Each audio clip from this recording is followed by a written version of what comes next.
The king of daring maneuvers, the Blue Angels, and its exceptional team have never failed to stun the world with its high-performance flying and risky stunts at incredible speed. However, behind these mind-blowing performances is the constant battle for safety. These performances are so risky that a delayed decision or even a mere miscalculation can lead to ghastly accidents or even worse, loss of lives. What happens when a U.S. Navy Blue Angels jet fails midair? What are the safety protocols put in place to prevent these accidents from happening? Join us as we delve into the situation surrounding that Navy Blue Angels that crashed midair and the shocking details of what happened afterwards. On April 21, 2007, an aircraft, the Blue Angels Hornet, spiraled down erratically from the sky with the pilot still in the depth of the cockpit. With a deafening sound of it crashing onto the ground and a resulting explosion, smoke erupted from the aircraft before being engulfed in bright flames, leaving onlookers staring in horror. This tragic incident unfortunately led to the death of a Blue Angels pilot, Lieutenant Commander Kevin Kojak Davis. The fatal crash happened during the final flourish of the Blue Angels demonstration, where Lieutenant Commander Davis, who was piloting the number 6 jet, was executing a high G maneuver when he lost control of the aircraft. This event led to investigation being done, and they discovered that the cause of the accident was G-force-induced loss of consciousness, or GLOT. G-force-induced loss of consciousness happens when high and long-lasting G-forces cause a lack of blood in the brain, which can lead to fainting. This mainly affects pilots of fast fighter jets, aerobatic planes, and astronauts, but can also happen on extreme amusement park rides. GLOT can cause deadly accidents in high-performance aircraft that can maintain high G-forces for a long time. Pilots of these aircraft and spacecraft undergo special training on the ground in centrifuges to prepare for GLOT, sometimes experiencing 9 G-forces for a while.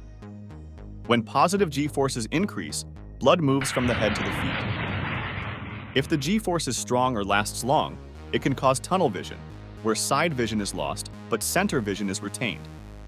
Grayout, where color vision is lost. Blackout, where all vision is lost, but consciousness is maintained. And GLOT, where consciousness is lost. Negative G-forces always increase blood pressure in the head, and this can lead to redoubt, which is a dangerous condition with too much blood in the head and eyes. Because the retina is very sensitive to low oxygen, visual symptoms happen first. When blood flow to the retina drops below eye pressure, vision loss starts at the edges and moves inward. Skilled pilots use this as a sign they are at the limit of their turn performance without losing consciousness. Recovery is usually quick once G-forces are removed, but there may be a few seconds of disorientation. Absolute incapacitation, when a person is unconscious, lasts about 12 seconds. Relative incapacitation, when the person is conscious but confused, lasts about 15 seconds. After regaining blood flow to the brain, the person may have muscle spasms and usually forgets the event. Brief but vivid dreams are often reported after GLOT. If GLOC happens at low altitude, it can be fatal because the pilot might not notice the visual warnings to reduce G-forces. The human body handles G-forces better when they are applied from front to back than along the length of the body. However, most G-forces experienced by pilots are along the body length. This has led to experiments with aircraft designs that position the pilot face down or reclined, with the latter being more successful for astronauts. The explanation by investigators was that the immense G-forces exerted during the maneuver was what caused Davis to lose consciousness momentarily, which led to a loss of control. This split-second lapse in control had devastating consequences. Davis's F/A-18 Hornet veered off course, flying behind the audience and dangerously low over a tree line. The aircraft slammed into the ground several miles from the airshow center. The crash site was chaotic, and the uninjured audience scrambled for safety, trying to flee the scene while the emergency crews hurried to the scene, navigating through smoke and debris to search for any survivors. Sadly, the pilot Davis was the only person who died in this incident, while the others involved in the crash were seriously injured. 8 people were hurt by flying debris from the crash, and the damaged properties amounted to millions of dollars. The Blue Angels were thrusted into a state of shock after the incident, as none of them could believe that they just lost one of their members in a terrible accident. They all returned to their home base in Florida to regroup and to decide the future of their season. In the end, they chose to continue, though it was difficult. Sunday's air show went on with a tribute to their fallen teammate. The Gecko Skytypers flew the missing man formation in his honor. Lieutenant Commander Davis's loss was felt deeply by both the Blue Angels and the aviation community. His sacrifice shows the dedication and skill of all Blue Angels pilots, who continue to inspire despite the risks. This event permanently impacted the Blue Angels, prompting them to temporarily switch to a 5-jet demonstration, while a former pilot filled the empty spot that was formerly filled by Lieutenant Davis. More crucially, the crash caused a thorough review of their safety procedures and pilot training, making sure that such an incident never repeats itself. A large support and maintenance team always have all hands on deck to ensure that the jets are in perfect condition for each performance. The Blue Angels mission is not just about entertainment. It's a carefully planned display of American naval power and pilot skill. Every daring maneuver and synchronized loop in their F/A-18 Super Hornets showcases the Navy's discipline and advanced technology. Let's take a brief look at one of the technological marvels that is utilized in performing these risky performances.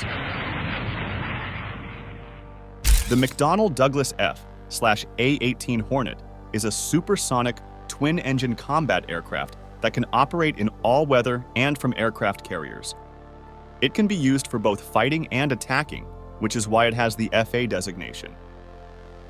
It was designed in the 1970s by McDonnell Douglas and Northrop, based on Northrop's YF-17 for the United States Navy and Marine Corps. This aircraft is designed to perform several functions. It's good at flying and can move around easily because of its engines and special control system. Its wings and tail help it stay in control even at tricky angles, making it perfect for complex movements. Also, it has cool features like displays that can switch between different tasks, making it useful in different situations during battles. Plus, it's designed to need less maintenance, so it can stay in the air longer. It's also faster than many other planes with a top speed of Mach 1.8 at 40,000 feet and can handle different conditions well.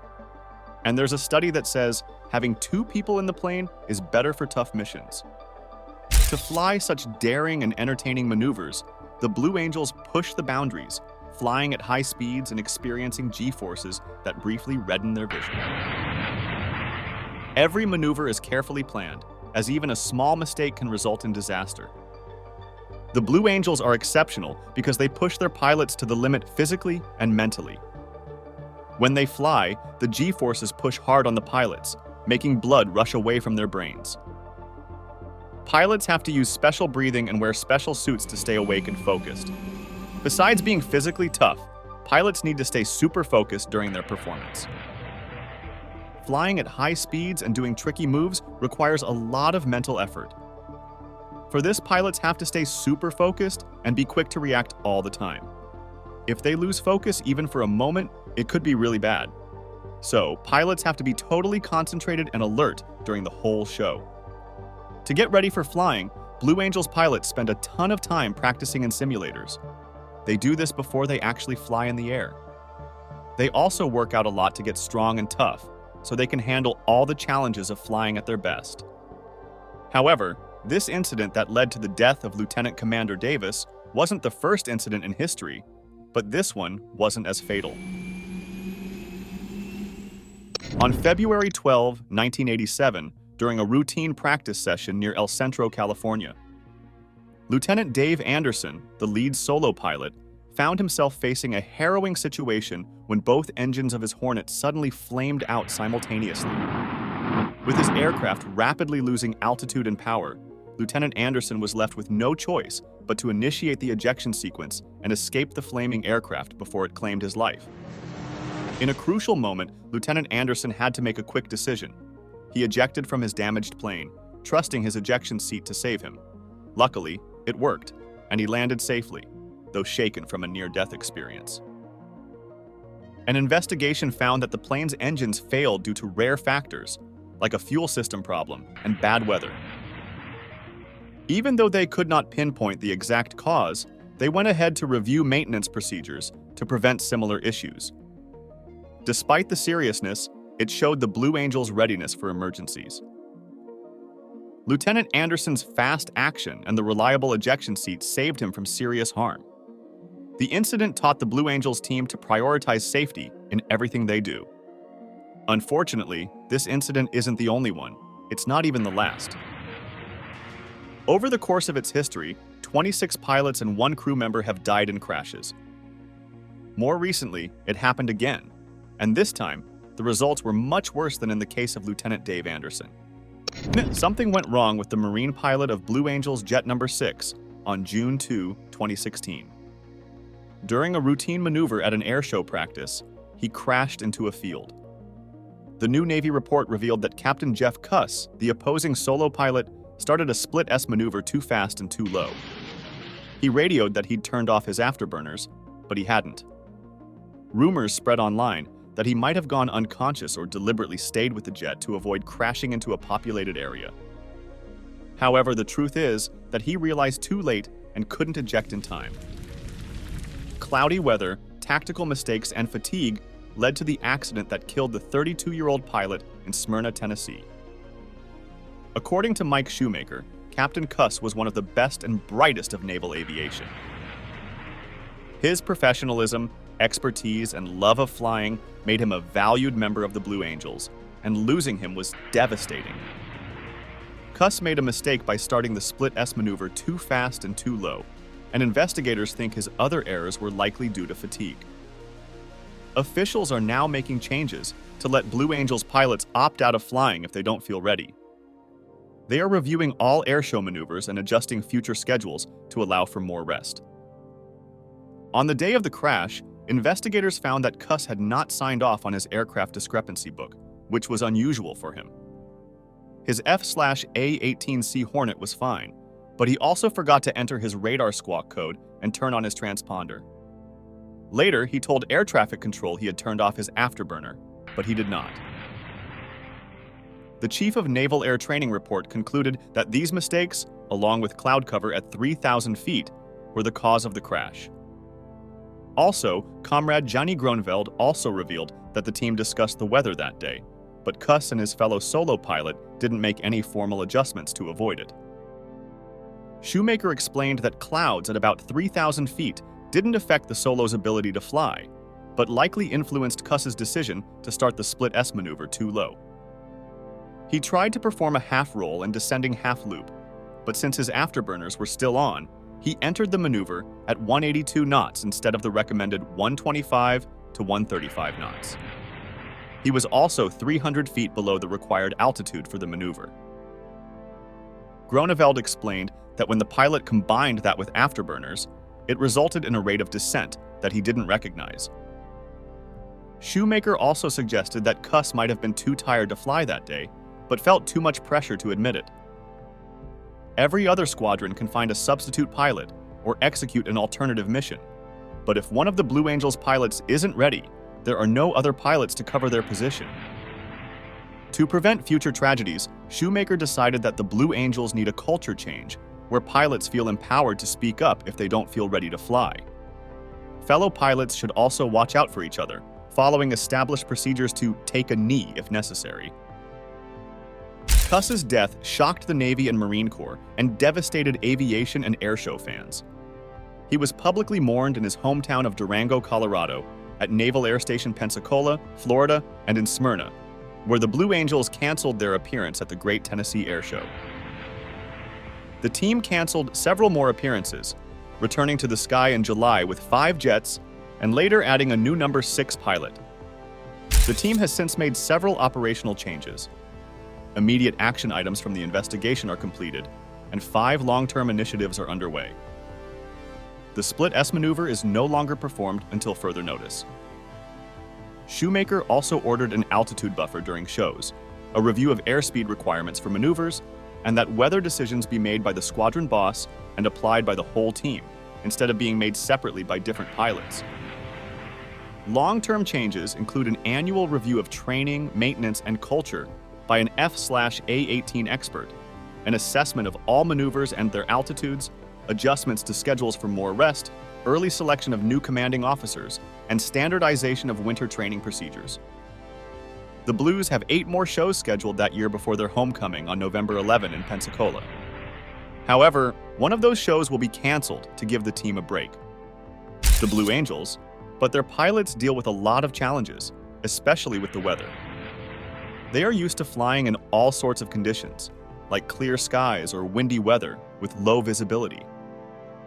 But when the weather gets really bad, it can make flying scary. Imagine thunderstorms far away, lightning flashing, and heavy rain hitting the plane. For Blue Angels pilots, flying through these tough weather conditions needs nerves of steel and quick decision-making. Thunderstorms don't just bring rain and strong winds, they also make the plane shake a lot, testing the pilot's skills to the max. Every choice matters as they think about whether it's safe to keep flying or if they should wait for better weather. The Blue Angels pilots face more than just thunderstorms. Turbulence, those invisible air pockets that can toss a plane around, is a constant worry. Whether caused by atmospheric instability or wind shear, turbulence can make even the best pilots nervous. They must constantly adjust their flight paths to navigate through these rough patches and keep control of their aircraft.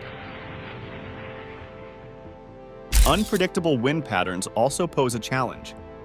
Crosswinds, gusts, and wind shear can surprise pilots, especially during takeoff, landing, and low-altitude maneuvers. Pilots must use all their skill and training to stay on course and keep the aircraft steady. Flying at low altitudes and high speeds brings its own set of dangers.